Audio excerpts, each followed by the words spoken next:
Hai teman-teman, jumpa lagi dengan saya Arvika di modul Machine Learning dengan Python. Sebelumnya kita sudah mempraktikkan decision tree dengan menggunakan teknik dataset. Nah, sekarang saya mau mengingatkan tentang kasus overfitting dan underfitting. Jadi apa itu underfit, overfit? Nah, teman-teman sudah tahu kalau kita melakukan training model, kita menggunakan .fit, ya kan? Jadi misalkan untuk decision tree ini kemarin kita sudah pakai CLF gitu, nama si classifier CLF.fit gitu. Nanti kalau misalkan mau predict, CLF.predict. Nah, untuk proses fitting itu sendiri, kita akan mengubah parameter. Misalkan kalau ke nearest neighbor, kita memilih neighbornya cocoknya berapa ya? 3 atau kemarin 7 atau 11 gitu. Atau kalau misalkan decision tree, depth-nya mau berapa ya? Mau cuma 1 layer atau 3 layer, 5 layer, 10 layer gitu. Nah, itu adalah parameter yang perlu di-adjust sesuai dengan kondisi problem yang kita hadapi. Kalau terlalu simple, kalau misalkan nih decision tree kita cuma pakai 1 layer atau 2 layer, jadi akhirnya dia terlalu general, dia tidak bisa mempertimbangkan aspek-aspek yang seharusnya dipertimbangkan. Misalnya kayak dia cuma ngukur age gitu, umur doang, atau dia cuma ngukur berdasarkan jenis kelamin, gendernya doang. Akan lebih baik kalau gender dan age dihitung bareng-bareng gitu. Nah, kalau cuma pakai yang terlalu simple itu disebut underfitting. Jadi dia fitting modelnya tapi kualitasnya under, terlalu simple gitu. Nah, kalau overfitting berarti kebalikannya. Jadi dia mencoba fitting modelnya tapi over itu berarti terlalu spesifik, terlalu jelimet. Jadi dia terlalu akurat untuk si training data, saking fittingnya ke si training data. Tapi kalau dikasih ke testing set yang tidak pernah dilihat oleh model itu sebelumnya, dia malah gagal gitu. Dia malah bingung gitu. Aduh, kalau general case yang tidak pernah dia lihat, dia malah tidak bisa prediksi. Ya, jadi itulah bedanya underfitting overfitting. Nah, kita perlu mencari titik yang paling balance. Nah, gimana caranya? Jadi teman-teman bisa lihat gambar ini. Kalau gambar ini itu dia menunjukkan kondisi underfitting dan overfitting. Ini yang merah garis solid ini adalah training set. Nah, ini adalah model complexity-nya. Misalkan ini number of nodes untuk neural network gitu. Nah, kalau kita misalkan kita bisa anggap ini adalah number of layers-nya, depth-nya untuk decision tree. Nah, kemudian ini adalah errornya. Kalau ngomongin error berarti kita pengen yang sekecil mungkin, ya kan? Nah, jadi kalau kita bikin makin kompleks, biasanya modelnya akan makin spesifik. Jadi dia training errornya dia akan turun terus. Ya enggak? Ya kan? Jadi dia semakin cocok, makin fitting ke si training set, ke training data. Nah, tapi bisa jadi ketika dikasih ke testing set dia nggak pernah lihat sebelumnya.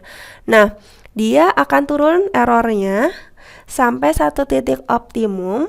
Kemudian dia akan naik lagi errornya karena dia sudah terlalu pusing. Dia gagal memprediksi si testing set.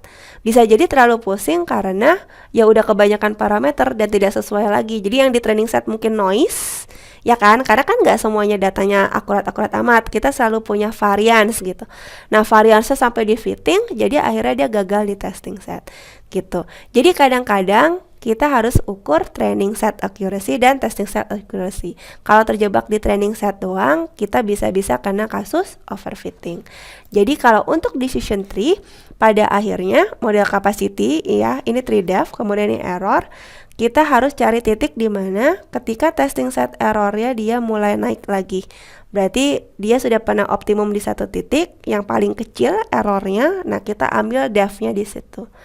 Jadi jangan terjebak training set errornya turun terus, tapi dia overfitting, jadi malah jelek ketika prediksi di deployment-nya gitu.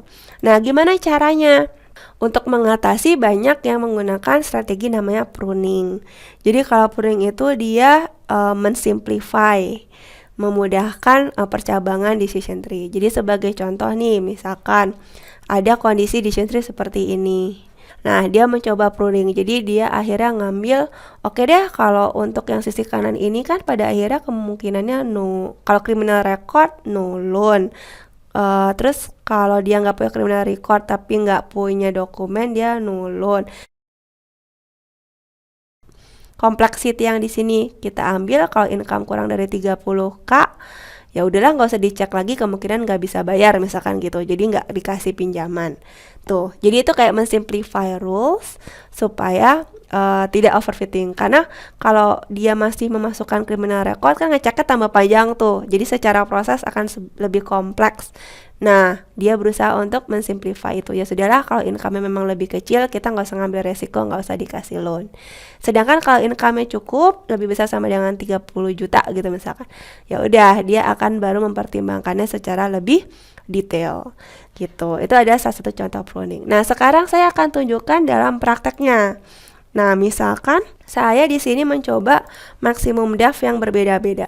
Jadi kita copy lagi sih. Ini import modulesnya copy dari yang sebelumnya. Jadi tinggal di run saja. Kemudian kalau yang ini juga sama. Kemudian ini juga sama data dummy-nya. Kemudian ini trend test split. Ya, jadi di sini teman-teman bisa lihat. Oke, kalau ini x.shape-nya, kalau akhirnya setelah di training dan di testing keluar segini ya. Jadi testing set kita 295 data. Nah, kemudian kita setup dulu nih. Jadi saya mau mencoba depth-nya dari 1 sampai 9. Jadi 1 layer sampai 9 layer. Kemudian saya lakukan looping. Jadi pakai for I k in enumerate depth. Jadi depth-nya kan 1 sampai 9. Oke, jadi nanti dia akan update terus. Jadi 1, 2, 3, 4 sampai 9. Dia akan store nilai training accuracy dan testing accuracy. Ya, ini semua prosesnya diulang. Jadi dia bikin classifier, kemudian lakukan proses fitting, kemudian hitung accuracy untuk training set dan testing set. Kemudian baru saya plot. Nah, plotnya pakai matplotlib biasa. Ya. Nah, di sini kelihatan. Jadi ini adalah plotting testing accuracy sama training accuracy. Nah, teman-teman bisa lihat kalau training accuracy kan yang hijau. Nah, dia terus naik. Ya, semakin kompleks pohonnya, decision tree-nya semakin bagus accuracy-nya, mendekati 100% loh ini. Ya. Tapi secara testing accuracy sebenarnya stagnan. Jadi semakin kompleks nggak ada gunanya karena di testing dataset tetap segitu-segitu aja, accuracy-nya cuma 80-an%. Nah, kalau saya menjadi data scientist yang baik, saya akan pikir yaudah saya stop aja di sini. Berarti saya depth-nya saya stop di 6. Gitu. Atau kalau saya sudah cukup happy dengan depth-nya 4, berarti saya stop di depth-nya 4. Jadi bisa dilihat ya, walaupun accuracy training set terus menaik, artinya dia overfitting nih. Pas detik yang ini tuh dia sudah overfitting.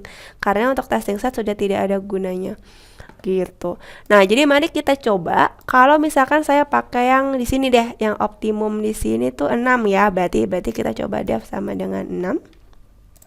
Maksimum depth ya berarti 6. Kita run.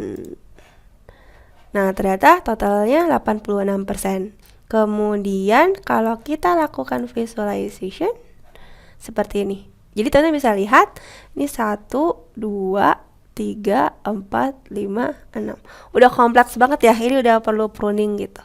Nah, jadi dari sini kalau misalkan teman-teman mau detail lagi, ya bisa tambah panjang, tapi berarti kan logikanya semakin jelimet gitu. Jadi kita perlu membalance mau yang tree-nya berapa levelnya. Kalau ini saya misalkan max DP saya pindahin 4 gitu ya. Kemudian saya visualize lagi, ini 83% loh, jadi cuma beda sedikit. Nah, ini 4.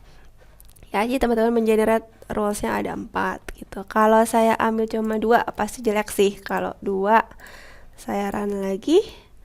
Nah, ini cuma 817978. Nah, jadi dia cuma ngambil X0 sama X3, X2. Sisanya dia cuekin. Jadi kalau X0, X3, X2 kan berarti nggak semuanya dipakai ya. Data 5 vars ya.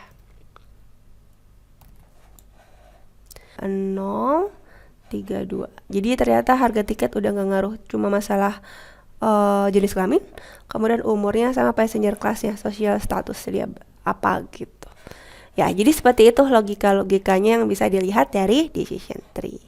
Nah, dengan ini kita sudah menyelesaikan materi mengenai decision tree. Kita juga sudah belajar bagaimana menghindari overfitting dengan memilih kedalaman decision tree yang paling cocok gitu, yang paling bagus untuk kita. Selanjutnya kita akan masuk ke unsupervised learning. Jadi kita akan masuk ke clustering. Terima kasih dan sampai jumpa.